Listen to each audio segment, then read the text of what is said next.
Attention, ce mardi, ça va coincer sur les rails. La SGT Cheminots et Sudrail ont lancé un appel à la grève reconductible à partir de mardi 19h. Ils contestent le projet de réforme ferroviaire discuté à l'Assemblée le 17, 18 et 19 juin. Cette réforme vise la réorganisation des forces de la SNCF et du Réseau ferré de France afin d'améliorer leur rentabilité et préparer l'ouverture à la concurrence.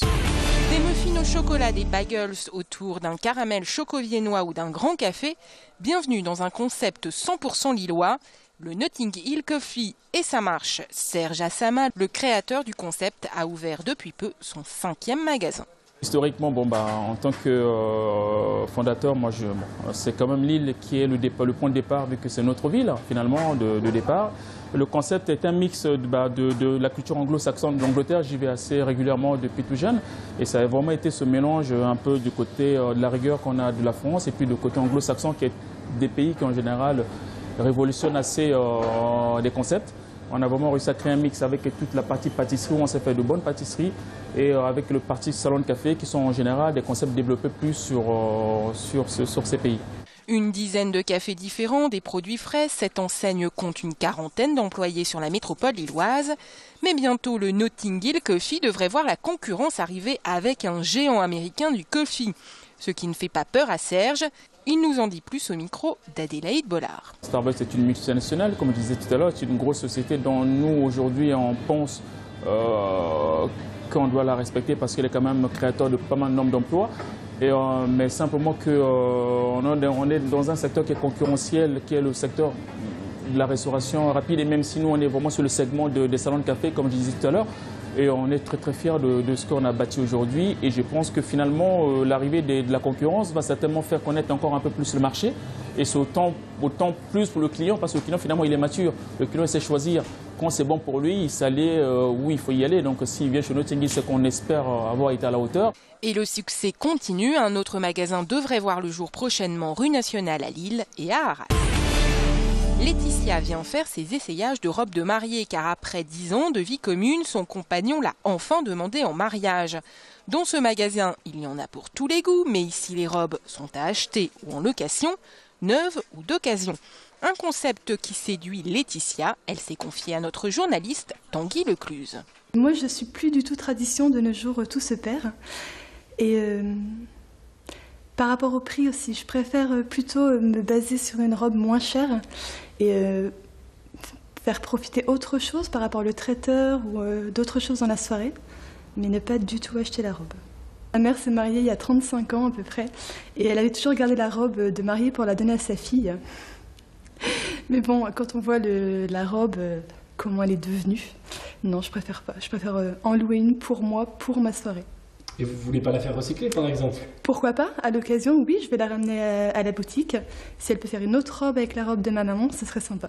Et oui, car dans cette boutique on recycle, une vieille robe devient tendance sur mesure et surtout très écologique. À la base, la robe avait des longues manches, des manches ballons, un buste en pointe, elle avait 50, 60 ans. Voilà, donc difficile d'imaginer, mais la mariée m'a fait confiance. Aujourd'hui, elle est mariée. Elle s'est mariée avec donc cette robe, qui est devenue une robe style années 50, en soie, avec un bustier décolleté cœur, avec du volume à la base et un peu de tulle qui dépasse. Bon, bien sûr, quand c'est porté, on se rend mieux compte. Voilà, et la mariée me l'a redéposée pour la remettre en vente. Voilà, donc elle aura bien vécu déjà et elle revivra encore. Depuis 2010, Anne a créé sa boutique, un concept nouveau dans la région. Elle a une couturière et son atelier juste derrière la boutique, des robes 40% moins chères à l'achat et 70% moins chères pour les robes en location. Des économies qui pourront servir pour le traiteur ou encore la limousine, assortie à la robe de mariée, bien sûr. Un poisson, un oiseau ou encore une jeune femme. Au total, ce sont plus de 80 girouettes qui se sont installées dans les jardins mosaïques d'Ouplain-en-Couanne. Celles-ci ont été créées par une trentaine de célèbres sculpteurs à l'invitation d'un homme, Daniel Couturier, écrivain.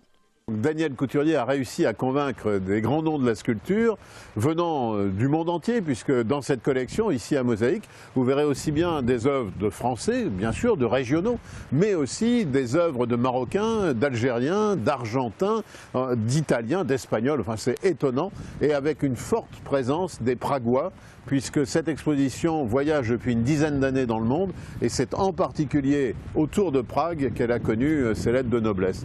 Abstraites, colorées, les girouettes se cachent dans les allées et bosquets du parc.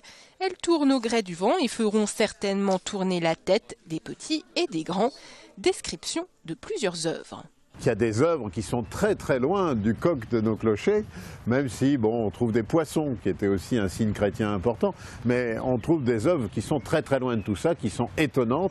Vous avez, j'attire votre attention en particulier sur la méduse, où on voit cette tête coupée en permanence par le couteau qui est emmené par le vent, ou clin d'œil aussi à Marilyn. Autant de clins d'œil, d'œuvres étonnantes.